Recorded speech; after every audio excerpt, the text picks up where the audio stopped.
going on, mother truckers? So we got a great one here today, and this announcement, it's gonna be great. I think there's gonna be a lot of drivers that are gonna have a lot of feelings about this right here. I have a special guest. I had to have him on the show. He was bringing up some things. I saw an episode you did, Zach, on freight waves, right? And so I was like, let's talk about some of this and let's continue this conversation here. Can you first off, please introduce yourself, sir? Yeah, hello everyone. I'm Zach Meiborg. I'm a third generation driver, second generation owner of the Meiborg companies based in Rockford, Illinois, and Houston, Texas. Operate about 500 trucks and about 3 million square feet of warehousing. And here today to fix trucking. Oh, I love it. I love it. I'm going to give you some props real quick, right? So for all the mother truckers out there, Zach said, hey, I want to be on the show. But he said, don't show my gorgeous face. Why don't we just have a personal dialogue? And why don't you talk about this if you agree with this or not? I don't want to be on this because I'm not here trying to, recruit drivers to do any of those things. I just want to talk about how we could fix driving and make it a little bit better for these drivers out there. And I said, no, we're not doing that, sir. Yeah, if we're going to have this conversation, you're going to sign me up for it. So here we are, man. You got me on camera. Well done.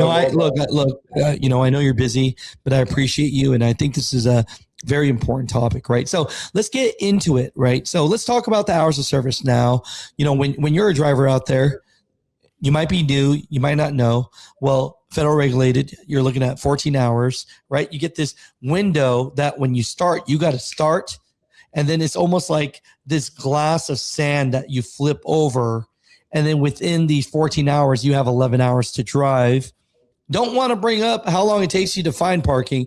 Don't want to bring up after a couple hours of traffic and this and that and a flat tire. Shipper arguing to unload you. Oh, yes. Shoot, shipper allowing you to use the damn restroom, right? I mean, There's just so many parts of trucking that it would blow your mind because the American dream is supposed to be you wake up, you go to work, you provide a service, and you make some money to bring home to mama. 100%. And and it's hard. When you agree, Zach, like it's hard, and I get frustrated about this because I go, economically speaking, wages directly correlate to productivity. This is economic fact. You can argue until you're blue in the face, but unless you're going to go back and study Milton Friedman, Frederick von Hayek, and all the famous economists, wages directly correlate to productivity. So the more productive you are, the more you make. But it's not just what you mentioned about 14 hours or 11 hours to do what you do. What we realistically have to deal with in our industry is something that is smashed us in the face in the last couple of years. And it's manifested in an ugly way. We get 70 hours within 8 days. Simple math, 70 divided by 8 works out to 8.75 hours a day. That's all you get for on-duty time. Now, within the 8.75 hours a day, no matter how you chop it up, whether you go home and do your 34 or not, within 8 days, you only get 70 hours. So it's an average of 8.75 hours a day on duty. You got to load, unload, drive. You got to pre-trip, post-trip, communicate with dispatch. The actual productive time of drivers, because of that 70-hour clock, is 7.5 hours a day, if you're lucky, right? And that's with a carrier that's running compliantly using drop trailers. And so the manifestation, that's what we have today. We've got hundreds of e-log providers out there that allow you to erase your logbooks nightly. That's not what we want in our industry. What we need to do is we need to ask the honest question. When the 70-hour rule came out in 1935, trucking was a little different. We didn't have power steering. You didn't have a sleeper. Drivers physically loaded their own truck and physically unloaded their own truck. I mean, think about this. You blew a tire on the side of the road. You fixed your tire on the side of the road because it was a 2-lane road in the middle of Texas, right?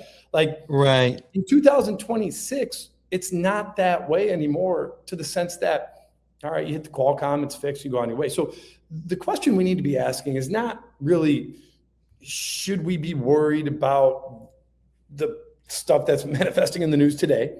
It should a policy from 1935 be dictating what we're doing in 2026. And here's my argument. It shouldn't. We have licensed, trained, conditioned professionals throw all the hours of service rules out the window and go to 2 lines. 14 hours on duty, 10 hours off duty. And this is how it fixes trucking. Really simple. This whole narrative of this driver shortage goes away because we don't have a driver shortage. Every one of us out there that's ever held the steering wheel knows we have a utilization problem. We don't have a shortage problem. And if a driver's only able to work 8 hours a day, meaning 16 hours a day, he's off, that's not what we want when we're over-the-road drivers living out of the truck for 1 to 2 weeks at a time. So this improves the driver's quality of life because he can actually produce more, which we know economically wages directly correlate to productivity, so the driver's wage comes up. When the driver makes more, he has a higher quality of life. Whether he takes that money and goes and spends it at home or puts it in the bank, that raises pride in his job that he does, which lowers turnover, which also improves safety. Because as a fleet owner, turnover is the most expensive thing we have in the fleet. A, you've got an empty truck, but B, every new driver that costs you a lot of money is going to have an accident. It might be a minor accident, but that accident is a distraction. Now, there's a bunch of tools out there to help with retention and help reduce turnover. In fact, you've got one that works excellent. But what we need to do is really strongly question our regulators. Should we have a 91-year-old trunking the productivity of our licensed quality professionals while we look the other way through willful ignorance and ignore the reality that 1 in 4, 1 in 5 OTR trucks on the road today are running fraudulent e-logs, erasing their logs nightly. And let's also not forget, oil field operators are totally hours service exempt. Ag haulers that haul stock, totally hours of service exempt. Oh, and let's not forget the new exemption that came out 2 months ago. If you haul fertilizer, you now are allowed to drive for 16 hours a day. Right. Do hours of service really directly correlate to safety? I would say yes. And what I would say is they've overregulated it to the point that we now have a manifestation of unsafe behavior because of the overregulation. This dual supply curve that's been created of the non-compliant trucks cheating the system that we're looking the other way needs to get eliminated. Or if we're going to accept and tolerate this behavior, then you at least need to allow the compliant trucks to compete on the same level. No, I hear you. I always have the thoughts, and I've said it in some of my segments, right? We think of that good old time of COVID, right? You're thinking to yourself, throw the logbook on the floor and just go trucking. We didn't. Yeah, that's what they said, right? Yeah. But could we use that as a case study and say, okay, during that time when every driver was a hero, right, for lack of words or what have you, yeah, and you were able to drive and do whatever the heck you had to do because the supply chain, COVID, all these things are crushing the economy. Did we actually have more accidents? And you can actually run a linear regression analysis on this. It's an economic function. It's kind of difficult to do, but you can do it. And you can see that, it doesn't actually directly equate to safety, the hours that you drive. But again, I don't want to compel drivers to drive 14 hours. What I want to do is allow the licensed professional to practice discernment and choose, hey, I've been at it 10 hours, but I really need to get to my destination because I've got a snowstorm behind me. So I'm going to go ahead and drive that 11th and 12th hour to get to my destination and park at my receiver because that's safer than parking an hour down the road where now there's 12 inches of snow that fell. Right. So the other big thing this does, which is wild, is parking. If we went to a 14 on, 10 off, this eliminates the need for 400,000 parking spots. Just simple math, because those trucks are on the road moving, not parking. Right. So let's back into what this equates to. DOT's been spiking the ball that, hey, we appropriated $100 million. We got 5,000 spots. Yay. And they made a big deal out of it, which is cool. I'm glad we've got more parking coming. However, parking typically costs $30,000 a stall on average. Some up to 60, others down to 20, but let's just pick a number of $30,000 a stall. At 400,000 parking spots, that's the equivalent of $12 billion of spend. That's huge. And now let's not forget, this improves the driver's quality of life, right? Instead of running out of hours of service in Lake Station, Indiana, when you live in, let's say the north side of Chicago, where you got to stop and take your 34-hour reset in Lake Station, Indiana, that driver gets to go home. Where's the driver honestly going to get better R&R?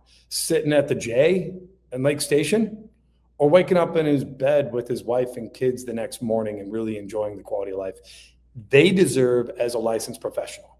So what we've had this narrative exist for the last decade. The supply curve changed. It shifted left when e-logs came about. Why? Because everyone was cheating the system a little bit, but now electronically you couldn't cheat it. So the cost of trucking went up. The cost to employ a driver went up. And what happened is our associations allowed our customers to hijack the associations and preach this narrative that we have a driver shortage. A shortage can only exist if the government imposes it. We didn't have any imposition that people couldn't join the industry. What we had was rising wages, which was a good thing because they pushed the productivity of the driver down. And the driver demanded, I'm not going for anything less than my $80,000 a year salary or $90,000 a year that I'm making. So wages started to rise. We allowed our associations to go in and open the floodgates with a whole bunch of people to enter our industry. I'm not saying we need protectionist practices. What I am saying is if we're going to have standards, we need to meet those standards. And our associations pushed our regulators to allow us to ignore those standards. Over the course of time, those guys became trained. They went from a driver to an owner-operator, a small fleet owner. And then when COVID hit, they all went home. And when they went home, they took their safety, their dispatch, their compliance, and their IT department with them. And they realized they could create their own logbooks by simply self-certifying they were going to follow the rules. Yeah. That allowed them to tamper with their logbooks. I will make this statement. There are hundreds, and by hundreds, I mean more than 500 fraudulent logbook providers that will allow you to tamper with your hours of service. You can look this list up yourself. Go to the FMCSA's approved website. You'll see there's 2 cities that the majority of the logbooks are registered to: Countryside, Illinois, and Austin, Texas. Pick up the phone and call them. Ask them if you can buy their services. Ask them if they'll allow you to tamper with their logbook. They'll tell you yes. They'll tell you yes. You know what? What's worse is when DOT finds these logbook providers, Yeah. they give the carriers 60 days to go find a new logbook provider. Yeah. Yeah. Wait a minute. It's like watching someone rob a bank and hand them the keys to the getaway car. GenLogs is the missing link in the blockchain that's really tying this all together. State agencies are using camera systems like GenLogs, Flock, and I have no dog in this fight. I don't have any investment in either one. But the reality is you're not going to be able to stand up on a defense stand any longer and say, yeah, I don't know, I guess my logbook malfunctioned, but the plaintiff's counsel is going to know because of the GenLog technology that will be subpoenaed that you left Philadelphia at noon yesterday. You were in Denver the next night, right? And you can't do that 1,800 miles without having driven over your hours of service. And so the scare really comes is, what's the driver's culpability of this? The fleet, we already know, is just going to file bankruptcy and go get a new DOT number, right? But we know that Montgomery v. Carby is going to pull the broker or potentially even the shipper into having liability with this. So as a driver, all I'd suggest is just let's really question, are we okay with regulating our hours of service to 8.75 hours a day? 70 hours divided by 8. If we are okay with that, cool, then let's follow that rule. If we're not okay with that, let's either change the rule to something that we can all agree on. And I think a 1410 fits that. We got noticed during COVID because everyone started to realize if trucking shut down, the U.S. economy shuts down, and that's when suffering starts to happen. We were the heroes then, only through a public fashion. What we need to realize is that we're still the heroes today, guys. What you do out there of commanding 80,000 pounds, moving down the highway against the motoring public, up and down mountains and through storms. Keep doing what you're doing. It will get better. But we need to build a community that comes together and agrees. Now's the time for change. Let's build this critical mass. Pick up the phone and call FMCSA. Tell them you're demanding hours of service. Pick up the phone, write a letter to the White House. President Trump could change this. Derek Bars could change this. Sean Duffy could change this. Congress could actually enact something material, whether it's the Ghost Truck Act or the Safer Truck Act or the Highway Authorization Bill. Pick up your phone and call your association, such as ATA, TCA, Tankers Endorsement, any of them. Push it hard.